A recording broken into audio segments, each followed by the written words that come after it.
এই যে শুনছেন, সাদা কাফন ছাড়া আপনার আপন বলতে কিছুই নাই। হকগুলো এই স্বার্থের কাঙ্গাল, বুঝলেন? এই স্বার্থ ফুরাই গেলে গা হকগুলি আপনার সাইডে চলে যাবো গা। আর যখন হকগুলি আপনার সাইডে যাইব, তখন দেখবেন আপনার এই সাদা কাফনই একমাত্র আপন হয়ে থাকবো। তা বা কয়দিন কন? আহারে জীবন, কিসের লাইগা এত কিছু করতেছি? এরই নাম কি জীবন? এই আছি, এইটাই ফুটুস ফুটুস। কিছুই তো আমার লোকে কবরে যাইব না। না যাইব আমার শখের মোবাইল ফোনটা, না যাইব আমার শখের গাড়িটা, আর না যাইব আমার শখের বাড়িটা।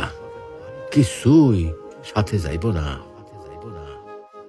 এগুলা ভাববার মধ্যে কি আর সময় হয় আমাগর? আমরা কত ব্যস্ত, তাই না? আহারে জীবন, আসুন সময় থাকতে ইমানের পরিচর্যা করি, পরকালের পাথেয় গুছাই, পরকালের কথা ভাবি। আল্লাহ আমাদেরকে ইমান চর্চা তৌফিক দান করুন। আমিন।